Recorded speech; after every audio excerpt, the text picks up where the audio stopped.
31 de mayo de 2006, Estocolmo, Suecia. Aún es temprano cuando unidades de la policía sueca inician una operación coordinada contra instalaciones vinculadas a uno de los sitios más controvertidos de Internet, The Pirate Bay. La acción se desarrolla en múltiples ubicaciones y da como resultado la incautación de servidores, equipos de red y material informático. Para el público, el mensaje parece claro: el sitio ha sido cerrado.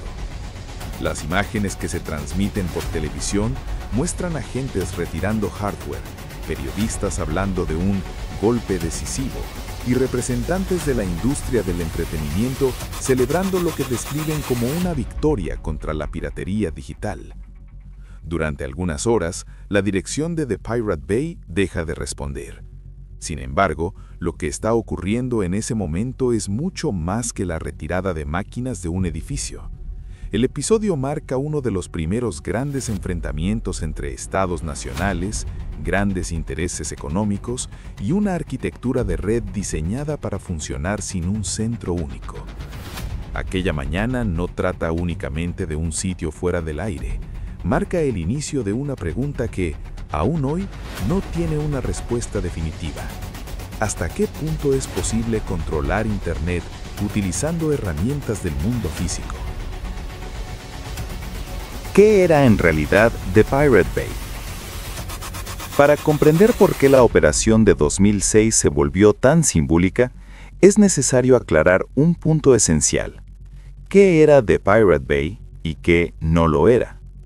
The Pirate Bay funcionaba como un índice de archivos BitTorrent. El sitio permitía a los usuarios localizar torrents que apuntaban a contenidos compartidos directamente entre computadoras, a través de redes peer-to-peer. Los archivos no estaban almacenados en un servidor central perteneciente al sitio, circulaban entre los propios usuarios. El papel del sitio era proporcionar información, metadatos, descripciones y mecanismos de búsqueda. Esta distinción técnica estuvo en el centro de todos los debates jurídicos posteriores. Para los responsables del sitio, la actividad se encuadraba como la prestación de un servicio de indexación. Para los titulares de derechos de autor, se trataba de una facilitación sistemática de infracciones a gran escala. Independientemente de la interpretación legal, el impacto era innegable. A mediados de la década de 2000, The Pirate Bay se había convertido en uno de los índices BitTorrent más conocidos del mundo, utilizado por millones de personas. Ese crecimiento colocó al sitio en el centro de un conflicto mayor: la colisión entre leyes de derechos de autor, creadas en un contexto analógico, y tecnologías digitales distribuidas, diseñadas para operar sin intermediarios. Los orígenes. Estocolmo, principios de los años 2000. La historia de The Pirate Bay comienza a principios de los años 2000, en Estocolmo, en un contexto marcado por una fuerte cultura tecnológica, acceso generalizado a Internet y debates intensos sobre el intercambio de información. Entre los nombres asociados a la creación y al desarrollo inicial del sitio se encuentran Gottfrid Svartholm Warg, Frederick Ney y Peter Sunde. Cada uno desempeñó un papel distinto, tanto técnico como organizativo. El proyecto surgió de forma relativamente informal, vinculado a círculos que defendían la libre circulación de la información y criticaban los modelos tradicionales de control del contenido digital. En sus primeros años, el sitio era solo uno más entre varios índices BitTorrent existentes. No había, en ese momento, una estructura empresarial clásica ni un plan de crecimiento global. Lo que cambió fue la escala. A medida que más usuarios adoptaban BitTorrent como un método eficiente para distribuir archivos de gran tamaño, The Pirate Bay crecía de manera orgánica. La simplicidad de la interfaz y la rapidez del servicio lo hicieron particularmente popular. Ese crecimiento llamó la atención, no solo de los usuarios, sino también de entidades que veían el fenómeno como una amenaza directa a sus modelos de negocio. La escalada de tensiones antes de la redada. Antes de la operación policial de 2006, The Pirate Bay ya era objeto de críticas, notificaciones legales y solicitudes de retirada de contenido. Estas notificaciones, conocidas como Cease and Desist, provenían principalmente de estudios cinematográficos, discográficas y organizaciones de defensa de los derechos de autor. En muchos casos, las respuestas de los responsables del sitio eran públicas e irónicas, subrayando las diferencias entre legislaciones nacionales y rechazando la jurisdicción de entidades extranjeras. Estas respuestas contribuyeron a la construcción de una imagen pública provocadora. Para los simpatizantes, se trataba de resistencia; para los críticos, de desprecio por la ley. Durante este periodo, la industria del entretenimiento intensificó los esfuerzos para presionar a los gobiernos a actuar. El argumento central era que las acciones civiles contra usuarios individuales no estaban produciendo los resultados deseados. El foco se desplazó entonces hacia la infraestructura, servidores, proveedores de Internet y personas asociadas al mantenimiento del sitio. En Suecia, un país conocido por un enfoque relativamente liberal en la regulación de Internet en aquella época, la presión internacional comenzó a aumentar. El resultado de esa presión se materializó en la mañana del 31 de mayo de 2006. El regreso que cambió el juego. Junio de 2006. En los días posteriores a la operación policial, la percepción pública era simple: The Pirate Bay había sido cerrado. Los noticieros hablaban de un sitio desconectado. Analistas comentaban el fin de una era. Representantes de la industria del entretenimiento ofrecían declaraciones optimistas, sugiriendo que la acción policial tendría un efecto disuasorio duradero. Sin embargo, aproximadamente 3 días después, la dirección del sitio volvió a responder, sin anuncio previo, sin comunicado formal, simplemente volvió. El regreso no fue solo técnico, sino simbólico. La página principal mostraba una imagen satírica, reforzando el mensaje de que el cierre no había alcanzado el núcleo del sistema. El episodio expuso algo que hasta entonces era poco comprendido fuera de los círculos técnicos. Apagar servidores no equivale a apagar una red distribuida. Para muchos usuarios, ese momento consolidó la reputación del sitio como algo difícil de eliminar. Para los críticos, fue una señal de que el marco legal existente no estaba preparado para lidiar con esa realidad tecnológica. El debate salió de los foros especializados y entró definitivamente en el espacio público. Consecuencias inmediatas. Más atención, más usuarios. El impacto mediático de la redada produjo un efecto inesperado. En lugar de reducir el uso del sitio, la cobertura periodística despertó la curiosidad de personas que nunca habían oído hablar de The Pirate Bay. El nombre comenzó a circular en noticieros internacionales, artículos de opinión y debates políticos. Informes de la época indican que el tráfico del sitio aumentó tras el regreso, impulsado por el interés generado por el propio intento de cierre. Este fenómeno no era completamente nuevo. En estudios posteriores, pasó a asociarse con el llamado efecto Streisand. Los intentos de suprimir información, en ocasiones, terminan amplificándola. Al mismo tiempo, las autoridades suecas y los representantes de la industria intensificaron los esfuerzos para construir un proceso penal más sólido. La conclusión era clara: las incautaciones aisladas no eran suficientes. La siguiente estrategia sería llevar el conflicto a los tribunales. Del debate técnico al debate jurídico. Entre 2006 y 2008, The Pirate Bay continuó operando mientras los investigadores reunían material para un proceso judicial. El desafío central consistía en traducir un sistema técnico complejo a categorías comprensibles para el derecho penal. La acusación debía demostrar que los responsables del sitio no eran meros intermediarios neutrales, sino participantes activos en la facilitación de infracciones a los derechos de autor. La defensa, por su parte, insistía en una distinción fundamental. El sitio no alojaba contenidos protegidos, sino que solo proporcionaba enlaces e información. Este debate anticipaba un problema mayor que afectaría a otros servicios en línea en los años siguientes. ¿Hasta qué punto una plataforma es responsable del uso que terceros hacen de ella? En febrero de 2009, el enfrentamiento alcanzó su punto más visible. El juicio de 2009. El 16 de febrero de 2009 comenzó en el Tribunal de Distrito de Estocolmo el juicio que sería conocido mundialmente como The Pirate Bay Trial. En el banquillo de los acusados se sentaban 4 figuras asociadas al sitio: Gottfried Swartholm Warg, Fredrik Ney, Peter Sunday y Carl Lundström, empresario que había apoyado financieramente el proyecto en sus fases iniciales. La acusación presentó a The Pirate Bay como una operación que obtenía ingresos publicitarios mientras facilitaba, a gran escala, infracciones a los derechos de autor.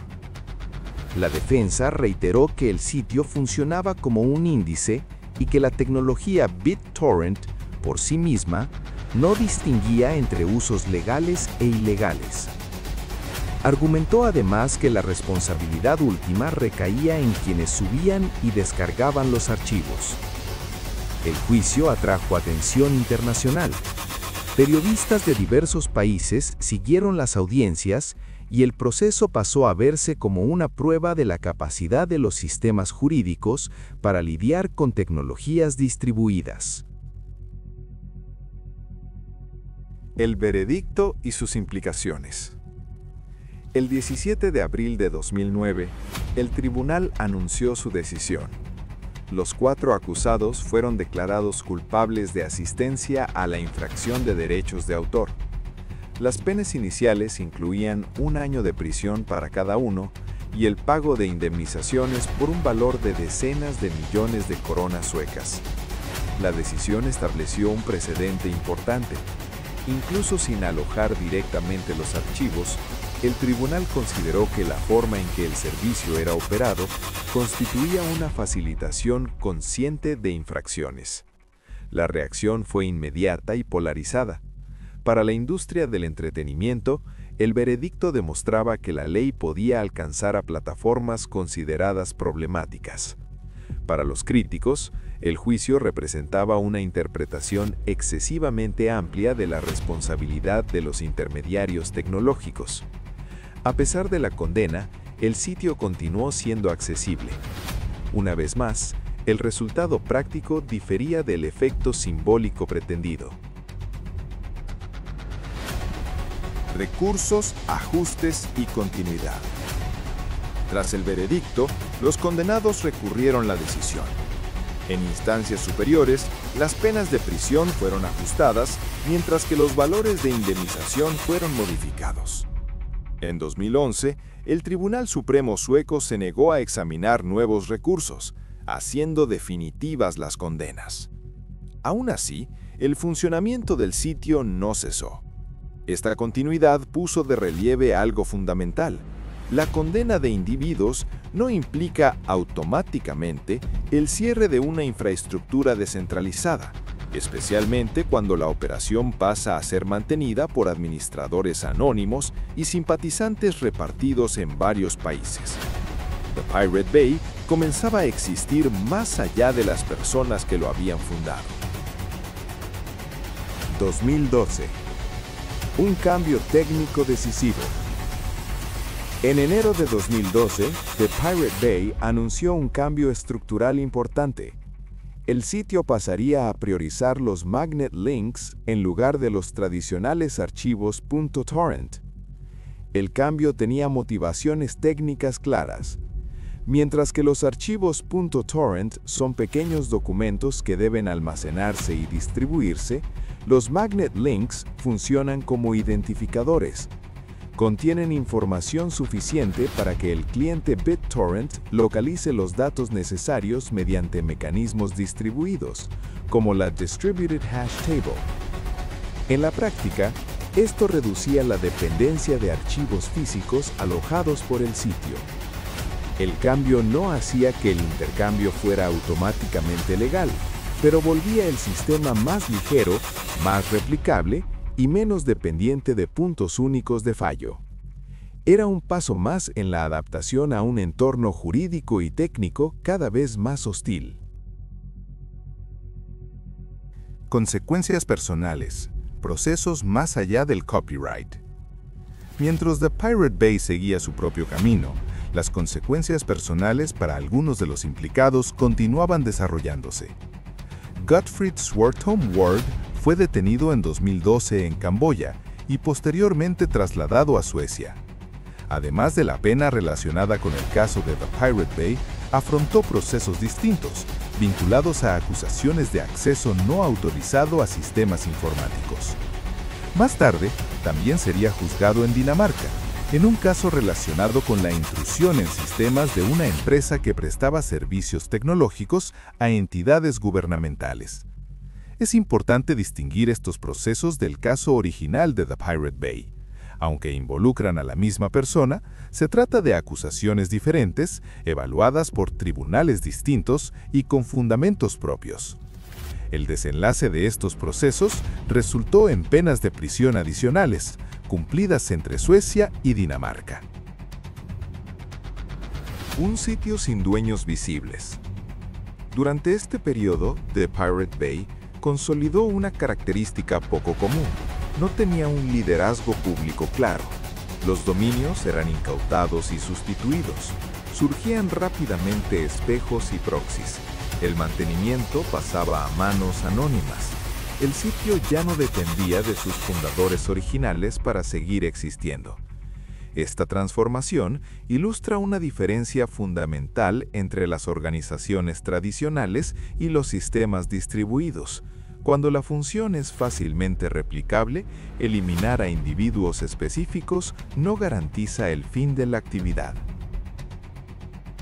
El papel de The Pirate Bay en el debate global.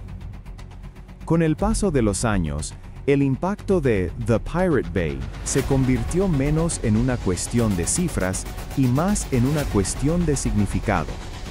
El sitio comenzó a ser citado en debates sobre responsabilidad de plataformas, neutralidad tecnológica, libertad de expresión y límites de la aplicación de la ley en el entorno digital.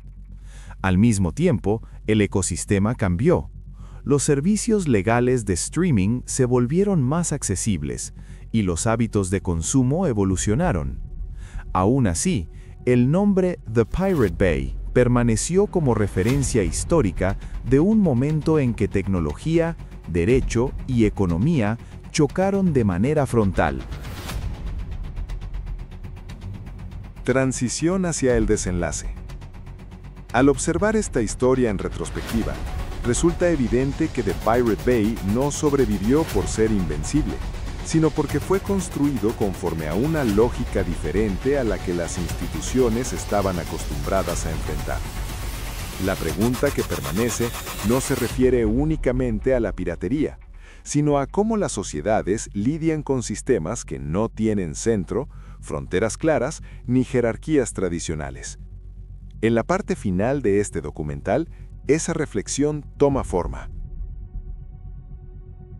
Cuando el conflicto deja de ser sobre un sitio. Cuando se analiza la trayectoria de The Pirate Bay con distancia histórica, queda claro que el sitio dejó de ser solo una dirección en Internet mucho antes de los juicios y condenas. Se convirtió en un punto de referencia en un debate más amplio. ¿Cómo aplicar leyes pensadas para estructuras centralizadas a sistemas diseñados para funcionar sin centro? Durante décadas, el control de la información se basó en intermediarios claros. editoriales, estudios, emisoras, distribuidores. Internet, especialmente a través de tecnologías peer-to-peer, eliminó gran parte de esos intermediarios. The Pirate Bay no creó este conflicto, pero lo expuso de manera directa y visible. Al intentar responsabilizar a un índice, tribunales y gobiernos estaban, en la práctica, poniendo a prueba los límites de la responsabilidad indirecta en el entorno digital. La pregunta subyacente no era solo jurídica, sino estructural. Lo que los procesos realmente establecieron. Desde el punto de vista legal, el juicio de 2009 estableció algo importante. Las plataformas pueden ser responsabilizadas si se demuestra que operan con conocimiento e intención de facilitar infracciones. Esto no significó que toda indexación o toda tecnología peer-to-peer se volviera ilegal. Lo que quedó claro fue que el contexto, el modelo de operación y la conducta de los administradores importan. Esta distinción influiría posteriormente en debates sobre responsabilidad de plataformas, no solo en casos de piratería, sino también en temas como discurso ilegal, contenidos protegidos y moderación. Al mismo tiempo, el caso mostró los límites de una represión puramente punitiva cuando se aplica a sistemas distribuidos. Incluso con condenas, multas y penas de prisión, el servicio continuó existiendo. El derecho demostró que puede castigar a individuos. La tecnología demostró que puede adaptarse.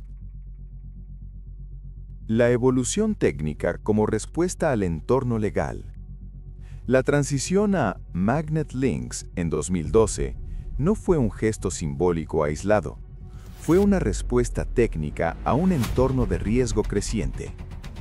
Al reducir la dependencia de archivos alojados, The Pirate Bay se volvió más fácil de replicar y más difícil de neutralizar mediante medios tradicionales. Este patrón no es exclusivo de este caso. En diversos momentos de la historia de Internet, los sistemas han evolucionado precisamente para reducir puntos únicos de fallo. Redes distribuidas en lugar de servidores centrales, cifrado de extremo a extremo, replicación automática y descentralización del control.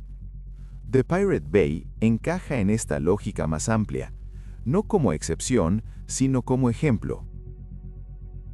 El destino de los involucrados. Con el paso del tiempo, los destinos personales de los implicados siguieron caminos distintos. Algunos cumplieron penas de prisión, otros se alejaron de la vida pública. Otros continuaron vinculados a debates sobre tecnología, política digital y libertad de información. Es importante señalar que el sistema no distinguió entre símbolo y persona. Cuando llegaron las condenas, afectaron a individuos reales, con consecuencias concretas. El sitio, sin embargo, continuó operando de manera descentralizada, mantenido por administradores anónimos y usuarios que veían el proyecto como algo mayor que sus fundadores. Esta separación entre obra y autor se convirtió en una de las características más llamativas del caso. El cambio del ecosistema digital. Mientras tanto, el mundo digital cambiaba. Los servicios de streaming se volvieron más accesibles. Los modelos de suscripción se expandieron. La oferta legal aumentó significativamente en muchos países. Estos cambios alteraron los hábitos de consumo y redujeron la centralidad de los sitios de torrents para gran parte del público. Aún así, The Pirate Bay no desapareció. Su papel dejó de ser dominante, pero su valor simbólico permaneció. Pasó a representar una fase específica de la historia de Internet, un período de transición, conflicto y redefinición de límites. Es importante aclarar lo que esta historia no demuestra. No demuestra que las leyes sean inútiles. No demuestra que la tecnología deba operar sin ningún tipo de regulación.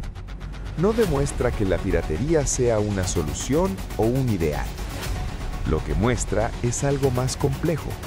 Cuando la tecnología y la legislación evolucionan a ritmos diferentes, el conflicto es inevitable. The Pirate Bay no venció a los gobiernos. Los gobiernos no mataron la tecnología. Lo que ocurrió fue un ajuste continuo que aún está en curso. La lección central.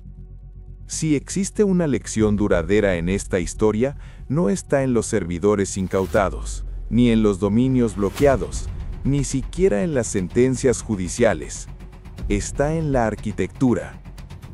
Los sistemas con centro son vulnerables. Los sistemas distribuidos son resilientes. Esto es válido para las redes digitales, pero también para las ideas. Cuando una idea se difunde lo suficiente, deja de depender de un punto único de control. Y cuando eso sucede, la respuesta deja de ser sencilla. El fin de una historia, no del debate. Hoy, décadas después de los primeros torrents indexados, The Pirate Bay sigue siendo accesible a través de dominios alternativos, espejos y proxies. Ya no ocupa el centro del debate público como antes. Ya no define por sí solo el futuro del intercambio de archivos, pero permanece como un hito histórico, un recordatorio de que Internet no fue concebido para funcionar como los sistemas que la precedieron, y de que cada vez que se intenta aplicar soluciones antiguas a problemas nuevos, surgen consecuencias inesperadas. Control, libertad y adaptación. La historia de The Pirate Bay no es una historia de héroes o villanos, es una historia de adaptación, de cómo individuos, instituciones y tecnologías responden cuando entran en conflicto, de lo que ocurre cuando las leyes se encuentran con el código, y de cómo los sistemas distribuidos desafían modelos tradicionales de poder. El sitio puede desaparecer algún día por completo, pero las preguntas que planteó permanecerán.